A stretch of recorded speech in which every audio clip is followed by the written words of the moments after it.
Hey Hebrew fans, this is Todd. So this is episode 2 of what Hebrew has been working on.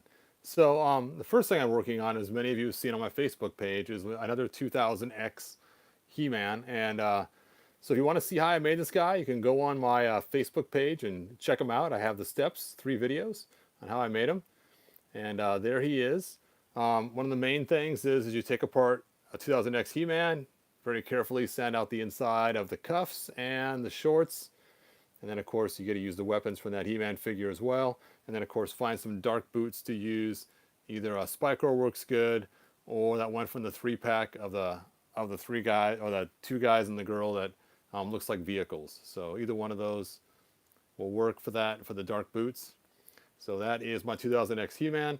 Another thing I just finished working on today is my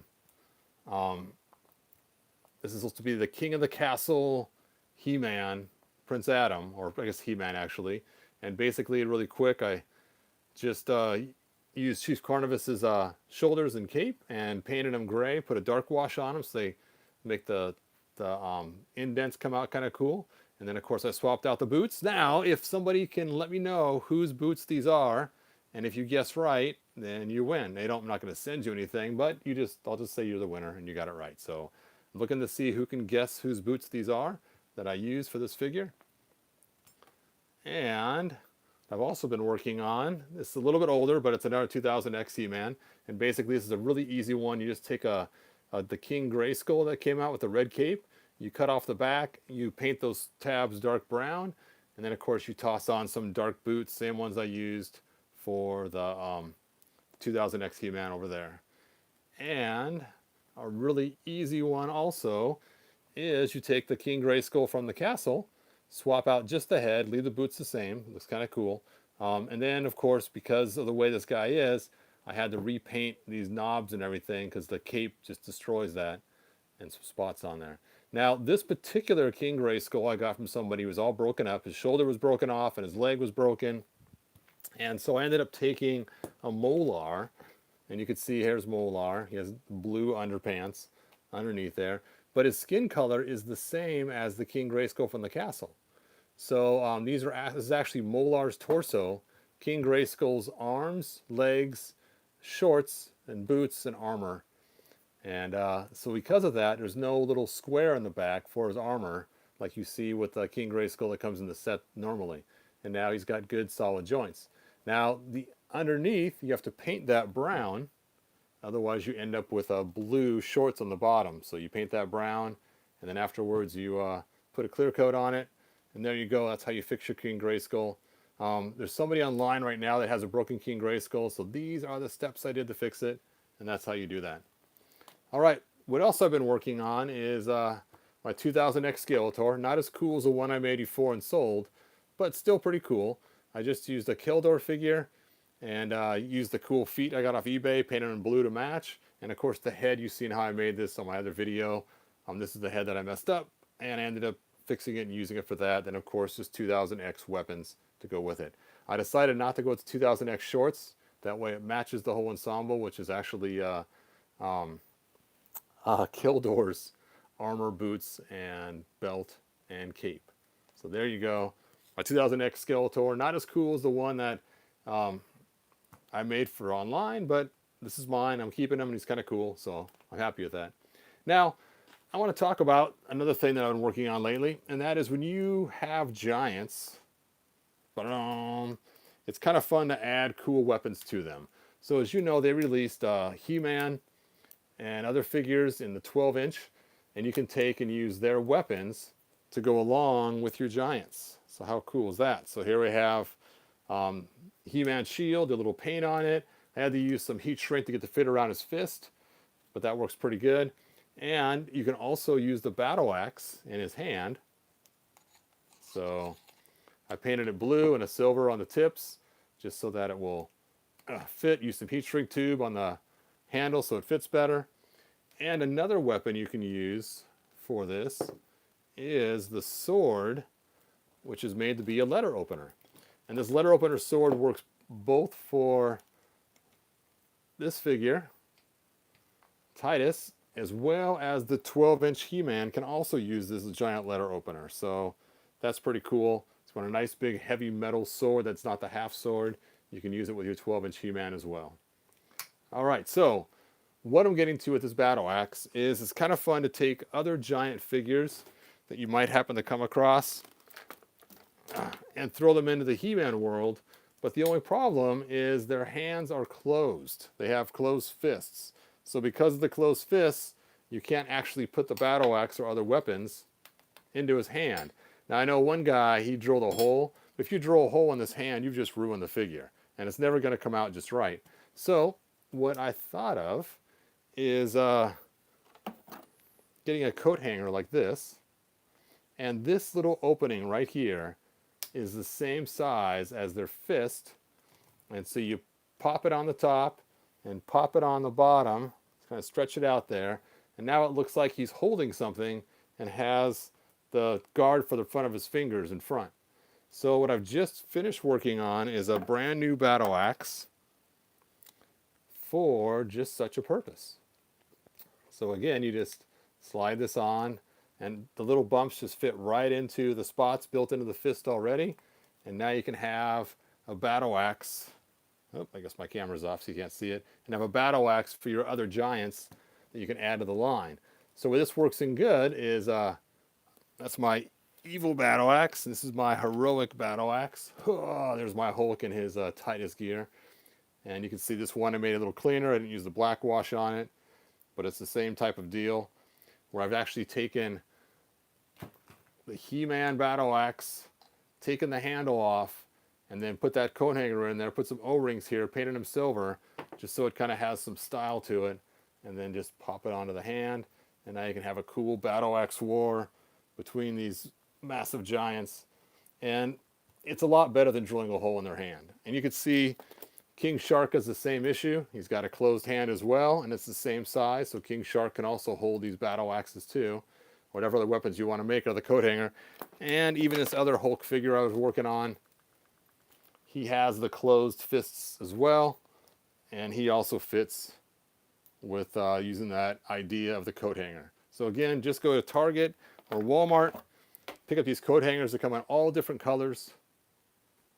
And the main thing is where it hooks on right here, that rounded part fits perfect into the hand of these larger figures and looks just like a hand grip or a hand blocker to protect their knuckles. It looks like it's going through their hand. Kind of a fun little trick. I thought of it because when I was a kid, I was like, I don't know, 6 or 7 years old, we had this fun little arrow going through your head trick. And basically, looks like an arrow has been shot through your head, but it's the same kind of thing. It's a band that goes over the top of your head with 2 little bumps where the arrows come out, so it looks like you've been shot through your ears. But really, it's just the band under your hair. And it's the same kind of principle. So that is where I got the idea from. All right, so that is what I've been working on lately. I'm now going to talk about one of my pet peeves, and that is fat armor figures. So you can see we have these figures that Mattel has released that have fat armor. And I want to talk about this a little bit. The first one I remember people complaining about was, of course, Seahawk here. Now, Seahawk has quite the fat armor, as you can see. And being it's supposed to be a shirt, you know, it just looks ridiculous. Looks like he has, you know, eaten a little bit too much cake there. So let's talk about the fat armor just for a second before I jump too far into it. So if you take a look at, like, some of the other figures of fat armor, like Battle Armor He-Man and Hero, I'm okay with that because it's armor. Armor is supposed to be big and bulky, and it makes total sense to have, you know, fat armor on armor guys. Sure, I can live with that. But when it's supposed to be just a shirt, it just seems kind of ridiculous. So this is one of the first guys I fixed for the fat armor issue, and I'll show you what I did for the fix. Now, at first glance, he does still look kind of fat, and I admit that. Again, this is the first one I've done. But if you take a look, when I've measured it, it actually is a little bit thinner. I don't know if you can tell the difference in this picture here or not. But what I did was I sanded down, let me grab a figure and show you. This section right here on both of the figures, and on both figures, on both sides of the one figure, after I got it sanded down, I then stretched the shirt over that area. And then on this particular one, I cut a slit down his back, and then glued it together. And then from the extra piece, I made a little hole right here so it doesn't rip higher up. And then I put the extra plug in there where the hole was, and just kind of did a light brown paint because it was kind of messy looking to try to fix it. So the armor still comes off and on, and now he has this nice cleaner fit. It also fits better around his belly on the front. As you can see how the belly looks.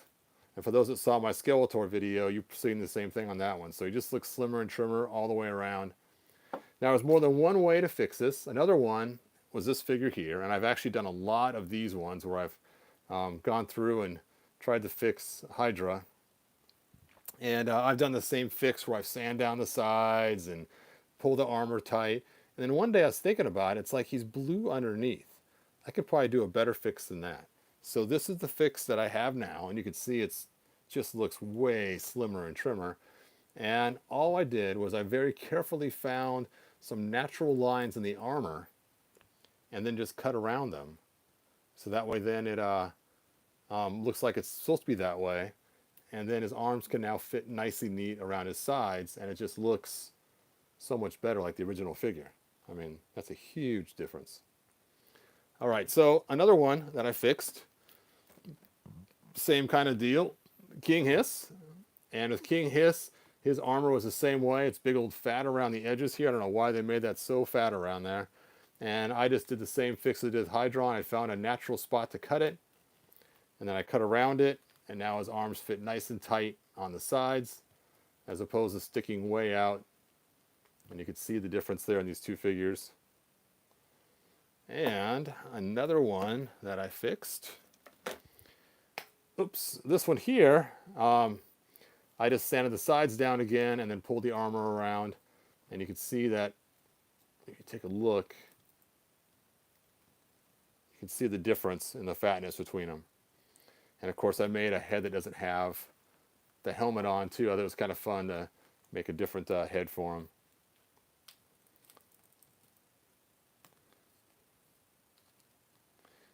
And you can see the back. I had to do little alterations on it to make it work. There you go. All right. So another one that I fixed the fatness on is Pre-Eternia Disguise He-Man. Now again, he's wearing a shirt. Doesn't need to have some big old fat armor on. And this is the fixed one right here. And what I did was I just cut out the circle bigger on the sides, just like he's wearing a tank top with big old circles on the sides. And there it is. Now I had to move this forward, so I have extra holes here, which I'm thinking about maybe plugging because it changed where the holes ended up being. So you can see that I had to slide this over a little bit, and that changed where the holes were. I may leave it. I don't know. It doesn't bother me that much because usually his arms are blocking that spot anyway. But it does look way better. All right, and of course the last one I fixed for fat armor, you guys saw my last video, and that is the Skeletor. And again, this one had fat armor, and then I fixed it with this one. Again, I sanded the sides down on this one, and then spent a lot of time moving that armor in. In fact, it moved in so far, you can see this tab is completely gone now. And I have fixed a ton of these, so I got really good at fixing this guy. This is probably my hardest one to fix, and I probably got the best at doing him because it was a pain to fix him. Now, there is a female figure that did suffer fat armor as well. And that is the Teela that came with the Talon Fighter. And you can see when she stands sideways how her belly sticks out right there on the fat armor issue. And so what I've done is I've ripped this armor apart on both sides, and then I sanded down the armor and tried to make it a little tighter. So you can see it's a little tighter, not a lot. And then one day I bought one of these figures from somebody online. I don't know who it was, but this person made the most awesome Teela fix I've ever seen. I don't even know how they did it. I have no clue. If you're the guy who sold this to me, say hi or give me a comment so I know who you are. But I mean, it's just amazing. I have no idea how they did it. They painted it all gold. They did the arms. And I thought maybe, because of the way this armor is, maybe they used the new Teela. So here's the new Teela right here. And it does look very similar. But if you take a look here, this is one solid piece, and this one is still separated in the middle. So I'm still not sure, because this one actually rotates up high, and this one rotates in the middle. So it's not that body either. Again, whoever made this, awesome, clever. I have no clue how they did that, but it is amazing. And it looks like it is the same. Yeah, because it's not this one. You can see it's cut different here. It looks like it's this same one here, but I don't know how they got it to be so so thin in there. But anyway, if you're the guy who made this, ping me, and I am totally confused at how you made this one and why it's so nice. But whatever you did, awesome job, man. All right, so there is my pile of figures. That's all that I have, I think. Yep, I'm looking around me, and it's all the figures I had to show you guys. So leave your comments. Let me know what you think. And if you want to have any ideas, post them down below. And check out this cool hammer that I made. It's on my Shapeways. So if you want to get a cool hammer like this for your giant, it's on my Shapeways store. You just spray paint it silver after you get it. Put a light wash blue over the top, and then paint it kind of a copperish gold. And then you have it so it matches his chest armor. So fun, cool little hammer. And I will see you guys next time. All right, thanks for watching.